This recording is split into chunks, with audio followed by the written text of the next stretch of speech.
right. Hope everyone had a good Christmas and is going to have a happy new year here in a few days. I just wanted to make a little video about some winter horror movies that I like to watch whenever it's post Christmas because I'm actually not a huge fan of Christmas horror movies.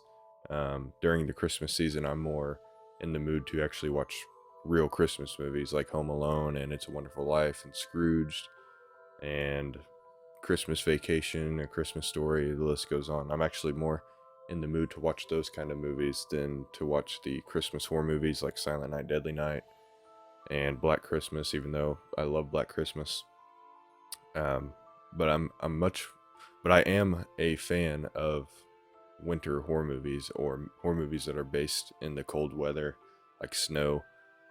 Uh, but I just choose to enjoy those after the Christmas season. I feel like they hit better in January and February anyway. So I just wanted to make a little video showing off some of my favorites that I like to watch, and then also some random ones that I haven't watched a whole lot of, but kind of have that winter horror vibe to them. So I have some obvious ones in here, and then, like I said, some random ones that aren't as known. But let's just get into it. First of all is an easy one, obvious one, and that is Stephen King's Misery. Easily one of the best Stephen King adaptations. And look at that artwork done by Scream Factory. Still one of my favorite slipcovers that they've ever done. Of course, I love the original art as well. But Misery is one that is just obviously one of the best winter horror movies there is. Just cabin, locked in a cabin type movie. I don't want to spoil it for anyone who might have not seen it yet, but basically a guy is locked in a cabin with a crazy woman, and that's all you need to know. Just watch it. I've read the book as well, and the book is really good, but I really like this movie. It's one of those cases where it is a phenomenal book, but I might like the movie better just because I'm such a movie fan. I need to make a video about that, about movies that I actually liked better than the book, even though the book is great. Um, but Misery is definitely first on the list. This is a new watch for me. I watched this last year. I actually made a review for it not too long ago, and it's called Wind Chill. This is just a random DVD that I found at a thrift store, and it had Emily Blunt in it. It has a young Emily Blunt, and basically her and this guy, I can't remember the guy's actor, or the actor that plays the guy. Basically, him and Emily Blunt get trapped in a car in a winter storm because he decided to take a road that was not cleared, and they got stuck. And the road that they get stuck on ends up being a supernatural type road, has ghosts and stuff on it, has a past to it. Really spooky, really thrilling thriller movie. It's more thriller than horror. There are some really creepy scenes in it with some ghosts, but definitely a thrill ride, and it's completely covered in snow the entire movie. So check this one out if you haven't heard of it or haven't seen it. Check out Wind Chill. It has a young Emily Blunt, like I said, uh, and it's just really entertaining to watch. Just a fun little fast moving thriller flick that's based in the snow. And the next one is another classic. That's John Carpenter's The Thing. Probably in my top 5 favorite horror movies of all time. A lot of people's number one. Uh, it really can't get any better than this as far as snow horror goes. It's literally a group of guys trapped in an Alaska science lab. I can't really remember. It's a research center of some kind. Uh, but Kurt Russell, one of my favorite actors, probably top 3 actors. John Carpenter, the greatest director of all time, in my opinion, my personal favorite director of all time, just at their absolute best. Their collab and their work together is some of the best of all time. And The Thing, I think, is whenever they were at their peak and when they were doing their best work. It was shot on location, on glaciers. Of course, some was shot on soundstage, but all of the outdoor scenes shot on actual glaciers, filmed in real snow, and it just doesn't get any better than this. The Thing is one of the greatest sci-fi horror movies of all time, and it happens to be set in the winter, so I love to watch this in the winter. There's not really much you can say about The Thing. It's one of the most loved horror movies of all time. Didn't it used to be, but it is now. This is one that I actually haven't seen in a long time, so I'm kind of cheating, but I've seen it in my collection and I kind of wanted to show it because I do remember watching it and I remember some of it, some of the jarring parts, and I don't remember thinking it was a really good movie because it's probably not. I needed to rewatch it, and that is Wrong Turn 4. And it's a white cover, so the lighting is gonna mess it up, but Wrong Turn 4 Bloody Beginning. So I do remember that it was a prequel. But all I remember is these group of kids finding, I want to say, an old psych ward or something like that. Somebody who's watched it recently can let me know. But I just remember they're snowmobiling, and then they come up upon this building that's abandoned. I think it's a psych ward, old psych ward. And then the famous cannibals, or what do you call them, from the Wrong Turn series are in there. And I just remember it being really, really scary. I watched this. I actually had a weird viewing of this movie. I was at a buddy's house, and he had one of those projectors. He had just gotten it.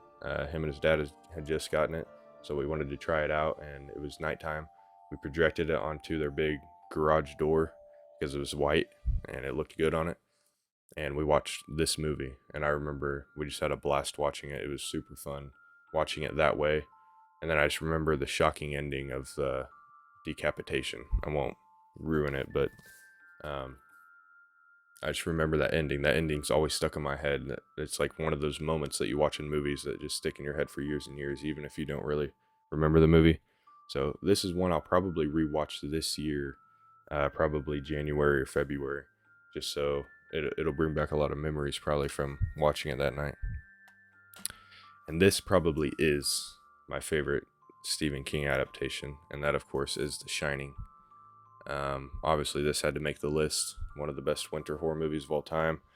The best slow burn movie bar none. I know not everybody likes slow burns, but even for people who don't like slow burns, there's a good chance they like The Shining. Of course there's the famous artwork. But I absolutely love Stanley Kubrick's The Shining, and I'm reading The Shining book right now, and it's great, absolutely wonderful. But I adore Stanley Kubrick's The Shining. I know Stephen King doesn't, but I think what he did with it was genius. I think he took a book that was obviously not written for the screen. It was written to be a novel. That's what a lot of people don't understand. I mean, they need to wrap their hand around.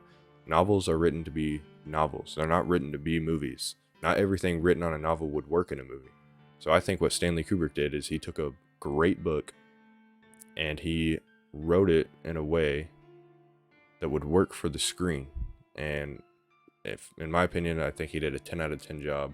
This is one of my favorite horror movies of all time. Probably my favorite Stephen King movie. I love Children of the Corn. Obviously, this is a better movie than Children of the Corn. I just have a love for Children of the Corn that makes me want to say it's my favorite. But I think at the end of the day, The Shining is my favorite Stephen King movie. And this is just an all-time classic. Every time I think of The Shining, my favorite scene in the movie is the bathroom scene. If you know, you know. I don't want to ruin anything, but that conversation between Jack Nicholson and the old butler, or the old caretaker that it is playing a butler in the bathroom, is just one of my favorite scenes in the whole movie. So, if for some reason you haven't seen The Shining, watch The Shining this year. It's a perfect time to do it.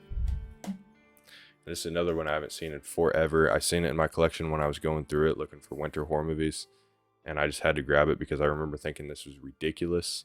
Again, I'm cheating because I wouldn't say this is a great movie, but this is called Screams of a Winter Night. And I found this at Vintage Stock, I want to say 2 years ago. And it's an anthology. I don't think they're all based in the winter. I only remember one of these. I'm looking at the back here. I don't know if you can see that very good. I remember this one, and I want to say, obviously, that this right here is like the group of friends like telling the stories, the anthology stories. Like one of them will start talking, and then it'll cut to one of the stories. But I remember that one with the dude and the light. I remember that one, and it was kind of creepy. I just remember this one kind of being slow. But since it has the name Winter in it, I might give it a rewatch and see if I'm forgetting something good, and see what that's about. So check out Screams of a Winter Night and tell me what you think about it. I remember just kind of being a little disappointed, thinking it looked cooler than what it actually was. There's nothing cool inside. I was hoping there'd be like a poster or something that I forgot about. I haven't looked at this thing in forever. But I just thought it had a really cool cover and a really cool name, so I picked it up. And I don't know when this was released. Let's see if it says on the back. It's 1979. So this is a really early horror anthology. So Screams of Winter Night. Check that out. I'm gonna recheck it out this year and see if it's any better than what I remember. So those are some movies that I like watching in the winter times, and some that I am going to check out this winter to rejuvenate my brain on them.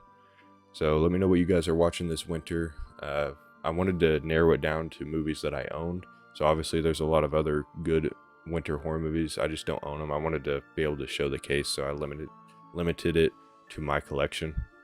So let me know down in the comments what winter horror movies you guys are watching, and what some of your favorites are, and we can talk about them. Anyways, that's it. I'll see you next time.